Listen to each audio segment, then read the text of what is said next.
All right, let's take a look at some more inspirational stories today. So, the first one we're going to start with is called Focus on the Good Things in Life. Two friends were walking through the desert. At one stage in their journey, they had an argument, and one friend slapped the other in the face. The one who got slapped was hurt, but without saying anything, he wrote it in the sand. Today, my best friend slapped me in the face. They kept on walking until they found an oasis, where they decided to have a wash. The one who had been slapped got stuck in a mire and started drowning, but his friend saved him. After he had recovered from his shock, he wrote on a stone, "Today my best friend saved my life." The friend who slapped and saved his best friend asked him, "After I hurt you, you wrote in the sand and now you write in stone. Why?" The other friend replied, "When someone hurts us, we should write it down in sand where winds of forgiveness can erase it away. But when someone does something good for us, we must engrave it in stone where no wind can ever erase it." All right, this next one should sound familiar to you. It's something we've talked about in class before, but the title of it is called Never Give Up on Your Dreams. Once there was an older man who was broke, living in a tiny house and owned a beat-up car. He was living off $99 Social Security checks. At 65 years of age, he decided things had to change. So he thought about what he had to offer. His friends raved about his chicken recipe. He decided that this was his best shot at making a change. He left Kentucky and traveled to different states to try to sell his recipe. He told restaurant owners that he had a mouth-watering chicken recipe. He offered the recipe to them for free, just asking for a small percentage on the items sold. Sounds like a good deal, right? Unfortunately, not to most of the restaurants. He heard no over 1,000 times. Even after all of those rejections, he didn't give up. He believed his chicken recipe was something special.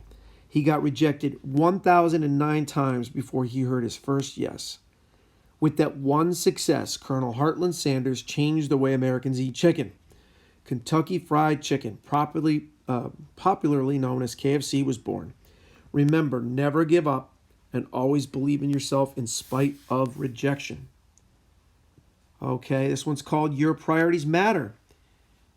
Imagine you had a bank account that deposited $86,400 each morning.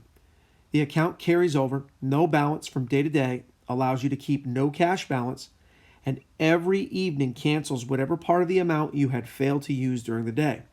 What would you do? Draw out every dollar each day. We all have such a bank. Its name is time. Every morning it credits you with 86,400 seconds. And every night it writes off as lost whatever time you have failed to use wisely. It carries over no balance from day to day. It allows no overdraft, so you can't borrow against yourself or use more time than you have. Each day, the account starts fresh, and each night it destroys as unused time. If you fail to use the day's deposits, it's your loss, and you can't appeal to get it back. There is never any borrowing of time. You can't take a loan out on your time or against someone else's. The time you have is the time you have, and that is that. Time management is yours to decide how you spend the time. Just as with money, you decide how to spend the money.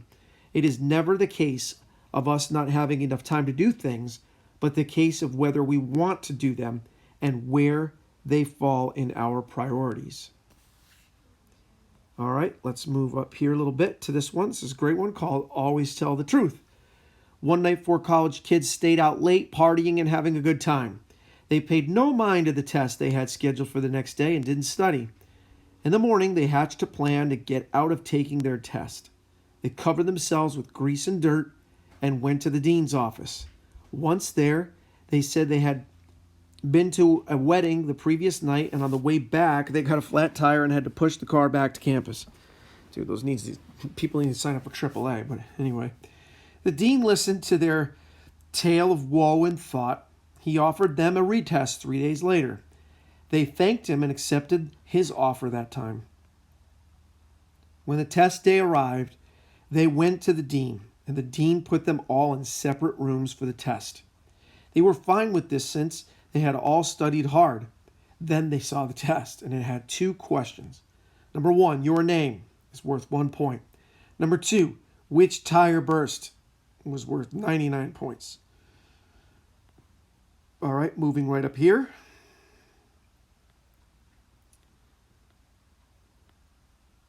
And I wanted to tell you about this one here. This will be our last one. This one's called Stop Stressing So Much. Once upon a time, a psychology professor walked around on a stage while teaching stress management principles to an auditorium filled with students. As she raised a glass of water, everyone expected they'd be asked the typical glass half empty or glass half full question. Instead, with a smile on her face, the professor asked, "How heavy is this glass of water I'm holding?" Students shouted out answers ranging from 8 ounces to a couple of pounds. She replied, "From my perspective, the absolute weight of this glass doesn't matter. It all depends on how long I hold it. If I hold it for a minute or 2, it's fairly light.